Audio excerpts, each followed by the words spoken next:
Hey, welcome to the Daily Drive. I'm Mike Breaux, and this entire week we've been looking at a story involving Jesus and this blue-collar, hard-working, kind-hearted military guy.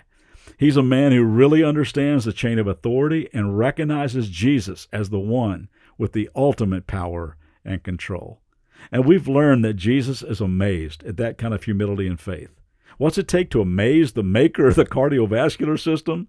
What's it take to impress the painter of sunsets? I mean, how do you amaze someone like that? Well, in a word, humility. We read this verse back on Wednesday, Isaiah 66, verse 2, where God says, "This is the one I esteem." And that word esteem means impressed. He who is humble and contrite in spirit and trembles at my word. You see, God has always been impressed, always been amazed by the same thing.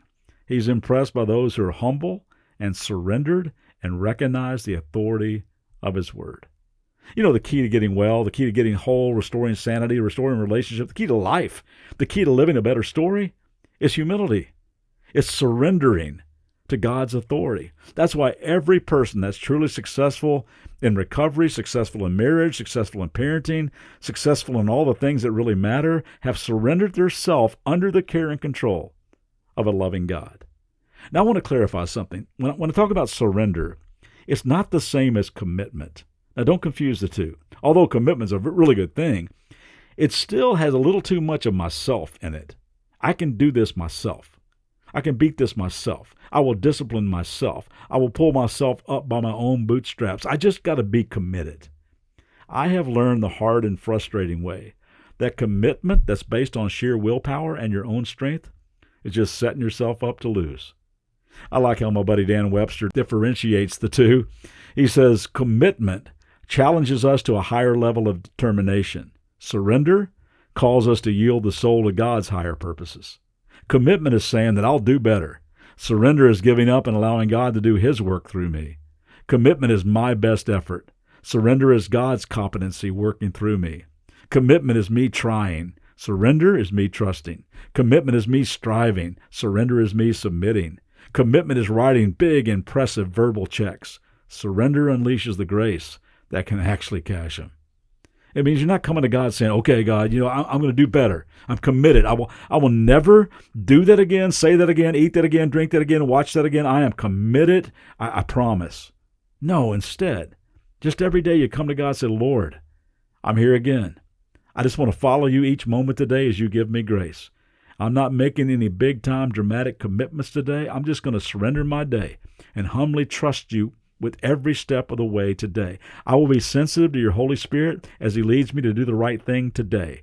I will hide your word in my heart so that it can speak to me right in the middle of tough decisions today. I will listen well today. I will rely on your strength and your peace and your grace today because I don't want just mere behavior modification. I want to be transformed into your best version of me. So once again, Jesus, I want to place myself under your loving authority today." I'm a slow learner, but I'm learning that humility and surrender is what opens my heart to the miraculous work of God in me. It allows him the freedom to both direct my life and correct my life. It allows him the freedom to stretch me and transform me and move me out of all those unhealthy thinking patterns and unhealthy behavioral ruts. You see, when God sees a woman who is prone to arrogance, pride, and selfishness, and then he sees them humble themselves, he's impressed by that. He's amazed by that. He respects that. And with amazing grace, he starts to go to work in their life. Now, surrender doesn't always produce a miracle, but it does always precede one. When Jesus approached broken people, he simply wanted to know, is there a willingness to believe? Is there a simple humility that says, I can't do this, but I believe you can? Keith Miller, in his excellent book, A Hunger for Healing, writes about his own experience in the 12-step group. He says this: "As I watched the higher power reveal itself to various people in the group, its personality always had certain definite characteristics. I knew that if everyone were just making up their own higher power, this wouldn't happen. It couldn't.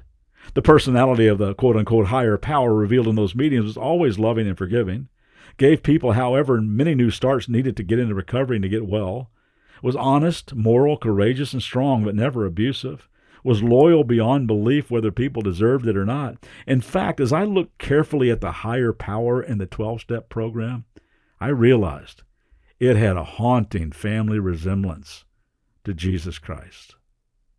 It is Jesus, the one with real authority. And the truth is, he changes lives.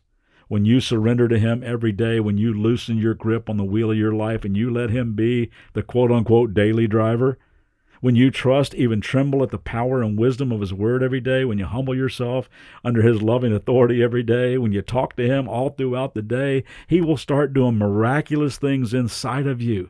And you know what? Life may still be hard, but your heart no longer will be. And the situation you're currently looking at may still be there, but the way you see it will be different. And your circumstances might not dramatically change, but you will. And gang, that's the greater miracle. I'm praying for you today, as I do every single day, and I hope you have a great weekend. We'll see you back here on Monday.